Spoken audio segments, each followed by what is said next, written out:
Berbicara coklat di Kabupaten Garut, yang saya tahu bahwa ternyata Kabupaten Garut adalah kabupaten pertama di Indonesia yang melahirkan industri coklat.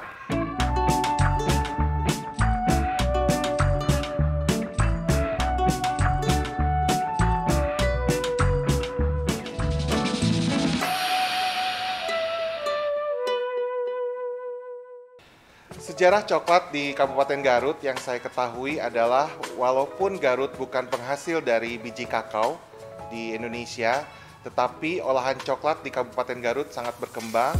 Itu dibuktikan dengan Kabupaten Garut adalah kabupaten pertama di Indonesia yang menghasilkan industri coklat. Tetapi sayangnya memang di Kabupaten Garut tidak ada tanaman kakao. Dan yang saya tahu Garut dikenal dengan sebutan Swiss Panjava, Swissnya Pulau Jawa. Swiss menghasilkan olahan coklat tetapi Garut tidak, dan akhirnya sekarang berkembanglah olahan-olahan coklat yang akhirnya bisa dikenal di Indonesia. Lalu banyaknya gunung di Kabupaten Garut juga sebagai geografi yang mendukung usaha coklat bisa berkembang di Kabupaten Garut, dan secara geografis Kabupaten Garut dekat dengan ibu kota Jakarta sehingga olahan coklat ini mampu bisa berkembang di Kabupaten Garut sebagai sarana promosi yang lebih bisa lebar lagi. Berbicara coklat di Kabupaten Garut yang saya tahu, sejak kecil saya sering lewat di Jalan Cimanuk di Garut, itu tercium bau coklat, dan saya tidak terpikir bahwa ternyata Kabupaten Garut adalah kabupaten pertama di Indonesia yang melahirkan industri coklat. Tetapi sayangnya Kabupaten Garut tidak menghasilkan tanaman kakao atau biji coklat. Dan itu sebenarnya kalau kita melihat Indonesia adalah penghasil biji kakao ketiga di dunia. Tapi sayangnya di Garut tidak ada, dan kalau kita ketahui bahwa biji coklat berkembang banyak itu malah di Pulau Kalimantan dan Sulawesi. Dan sekarang Kabupaten Garut ya memang mengolah coklat terinspirasi dari Swiss ya. Swiss bisa mengolah coklat dengan baik. Dan sekarang Garut terkenal dengan Swiss Panjava. Swiss dikenal dengan olahan coklatnya, kenapa Garut tidak? Dan akhirnya ya banyak berkembang sekarang olahan-olahan coklat yang bisa dikenal di Indonesia bahkan ke dunia yang berasal dari Kabupaten Garut. Dari sejarah Kabupaten Garut yang melahirkan industri coklat terbesar di Indonesia, lalu Garut dikelilingi gunung, secara geografis itu sangat tepat untuk mengembangkan olahan coklat, dan satu lagi, Swiss yang dikenal sebagai olahan coklat, ya kenapa Garut tidak sebagai Swiss Panjava? Itulah yang mendasari saya mengusahakan adanya olahan coklat yang saya gabungkan dengan makanan tradisional Kabupaten Garut. Ada coklat isi dodol Garut. Saya membangun PT Taman Coklat Indonesia di Kabupaten Garut adalah sebenarnya tidak sengaja. Ketika ibu saya yang membawa oleh-oleh dodol dan saya sedang di dapur mengolah coklat, saya gabungkan dodol Garut dengan coklat, dan akhirnya lahirlah satu kuliner baru yang memperkaya Kabupaten Garut adalah varian coklat isi dodol. Dan di situ saya berjuang untuk memperkenalkan salah satu kuliner baru ini ke toko oleh-oleh di Kabupaten Garut. Saya memperkenalkan ke ranah provinsi, lalu ke nasional, dan akhirnya bisa dikenal ke dunia karena memang dari peran pemerintah juga banyak membantu untuk promosi coklat isi dodol. Baik, penguatan inovasi dan kreasi yang dilakukan oleh PT Taman Coklat Indonesia ketika awal mula membuat produk adalah penggabungan coklat dengan dodol, tetapi seiring berjalannya waktu terus berinovasi sehingga kita mengangkat tema Indonesian Coklat, yang dimana produk coklat yang kita produksi menggabungkan semua elemen dari hasil rempah Indonesia, seperti coklat isi biji kopi, coklat isi buah-buahan tropikal dari Indonesia, lalu kita juga mengisi coklat dengan teh, bahkan varian jamu-jamu kita gabungkan dengan coklat. Itu yang memperkaya produk-produk yang kami ciptakan di PT Taman Coklat Indonesia, berbalut dengan kehidupan masyarakat Indonesia yang menjadi identitas Indonesian Coklat. Yang saya lakukan di PT Taman Coklat Indonesia mengenai inovasi dan kreasi untuk produk di Kabupaten Garut, yaitu mengemasnya dengan kemasan tourism atau pariwisata. Coklat isi dodol ini dikenal oleh konsumen sebagai produk memang khas dari Kabupaten Garut. Kami membungkusnya dengan kemasan pariwisata dengan memilih edisi gunung yang ada di Kabupaten Garut. Kita ketahui ketika para pengunjung ke Kabupaten Garut itu ada 5 gunung yang bisa dilihat. Itu ada Gunung Talaga Bodas dengan varian isi white coklat. Lalu ada Haruman, gunung paling gagah di Kabupaten Garut yang biasa dipakai para layang. Kita isi dengan dark coklat isi dodol. Lalu ada ketika memang Anda berdiri di Kabupaten Garut, itu bisa langsung melihat 3 gunung, yaitu ada Gunung Papandayan, Guntur, dan Cikuray. 3 gunung itu menjadi varian coklat milk yang sangat favorit dan disukai oleh banyak orang. Akhirnya kami mengisinya dengan milk coklat dengan isi varian dodol di dalamnya. Selanjutnya, saya pun bermain coklat dikemas dengan kerajinan tangan dari Kabupaten Garut, yaitu besek. Jadi kita memberdayakan banyak pengrajin yang akhirnya bisa mengemas coklat itu dengan baik dan cantik.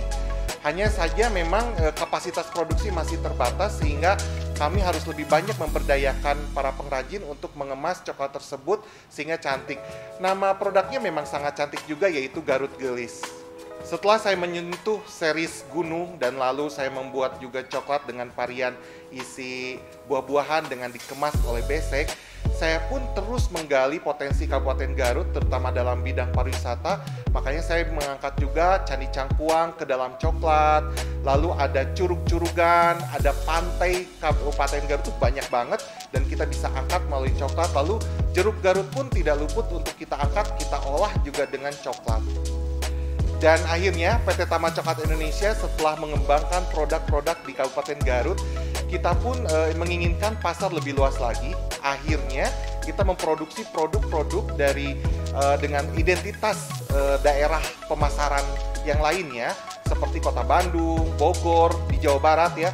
Lalu kita juga ke Jawa Tengah, Jawa Timur, bahkan sekarang ada di Bali berkembang dengan kemasan yang bernuansa lokal. Tetapi memang secara produksi kita produksi di Kabupaten Garut. Melalui ide penggabungan coklat dengan kehidupan sosial masyarakat, kami pun berhasil meraih simpati dari konsumen, yaitu dengan menggabungkan coklat dengan kebiasaan masyarakat. Kami menciptakan coklat rasa sayang, coklat obat stres, coklat anti galau, yang sebenarnya pangsa pasarnya itu pas banget dengan teenager atau anak remaja dan dewasa saat ini. Dan melalui penciptaan coklat up to date ini, kita pun berhasil meraih pasar di nasional. Alhamdulillah PT Taman Coklat Indonesia meraih banyak penghargaan dan itu memotivasi saya untuk menciptakan produk lebih banyak lagi, berinovasi terus dan menciptakan produk yang berkualitas. Salah satu penghargaan yang kami dapat adalah The Nice Product to Food Milan Italy, yaitu produk nasional dengan kemasan tradisional terbaik sedunia. Ini sangat membanggakan. Lalu berikutnya adalah penghargaan Upakarti dari Bapak Presiden Susilo Bambang Yudhoyono, dan berikutnya adalah penghargaan Pangan Award Nasional tahun 2010 dan 2016 untuk penciptaan coklat isi dodol dan coklat isi biji kopi. Ini sangat menyenangkan dan benar-benar memotivasi saya untuk lebih berkembang lagi.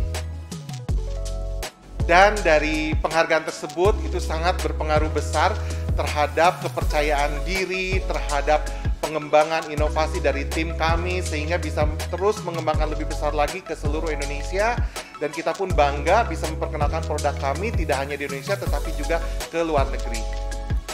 Pada awalnya, PT Taman Coklat Indonesia berkembang dengan menyasar market pariwisata, yaitu produk coklat isi dodol sebagai oleh-oleh dari Kabupaten Garut.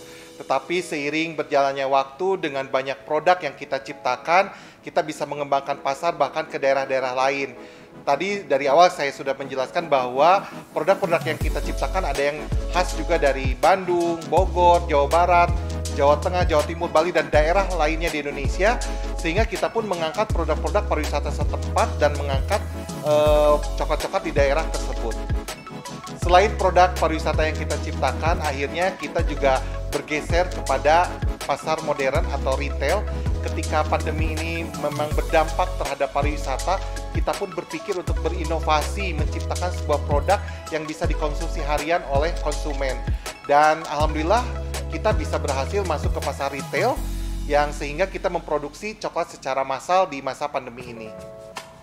Saat ini kami memang masih terus mengembangkan Kabupaten Garut sebagai pusat dari produk yang kami ciptakan, tetapi tidak menutup kemungkinan daerah-daerah wisata lain di Indonesia juga akan menjadi sebuah center atau pusat coklat ketika kita bekerja sama dengan pengusaha-pengusaha lokal di seluruh Indonesia. Saat ini, PT Taman Coklat Indonesia juga tidak berdiri sendiri, tetapi kami membina banyak UMKM di Kabupaten Garut, terutama dalam hal pemasaran. Saya tahu ketika saya berkunjung ke para UMKM, kesulitan mereka tidak hanya membuat produk, tetapi secara pemasaran. Dari sana kami pun ikut membantu dalam hal misalnya pengemasan atau display produk di beberapa galeri kami yang ada di Kabupaten Garut. Saya saat ini juga berperan aktif mengisi seminar, bahkan diskusi-diskusi tentang pengembangan UMKM, khususnya di Kabupaten Garut dan juga umumnya di seluruh daerah di Indonesia, untuk lebih memotivasi para UMKM lebih percaya diri dalam mengembangkan produknya. Pada akhirnya kami sangat bangga sekali dengan penciptaan produk yang kami buat. Coklat yang kami buat benar-benar beridentitas Kabupaten Garut, dan ini juga mengukuhkan Kabupaten Garut sebagai kota coklat. Selain Garut dikenal sebagai kota dodol, kota domba Garut, dengan banyak kuliner di dalamnya, dan kami sangat bangga bahwa Garut punya sejarah tentang coklat dan layak menjadi kota coklat di Indonesia.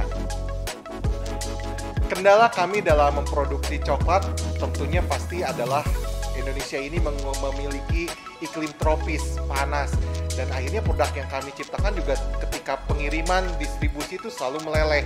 Itu kendala yang paling utama. Lalu yang kedua adalah sumber daya manusia, SDM yang kita punya itu masih belum cukup untuk terus mengembangkan perusahaan kami lebih besar. Strategi saya dalam mengembangkan olahan coklat, saya mengangkat moto hidup saya yaitu coklat, travel, dan dreams. Di mana coklat sebagai sesuatu yang manis bisa menjadi target dari hidup saya. Lalu adalah travel, ya kita harus sering main ya untuk bisa terus belajar dan terus mencari apa yang bisa kita mainkan. Akhirnya kita peka terhadap pasar, terutama di Kabupaten Garut. Dan terakhir adalah dream, mimpi. Mimpi yang besar akan terus membuat kita bersemangat untuk terus melakukan hal yang positif, terutama untuk Kabupaten Garut dalam mengembangkan produk-produk yang berkualitas yang pada akhirnya menciptakan atau mengarahkan Kabupaten Garut sebagai tujuan pariwisata yang akan dikunjungi oleh banyak wisatawan di Indonesia. Pada akhirnya harapan kami itu adalah bisa menduplikasi usaha olahan coklat ini di seluruh Indonesia. Jadi apa yang kami lakukan di Garut bisa dilakukan juga di daerah lain. Menggarutkan Indonesia dan mencoklatkan Indonesia.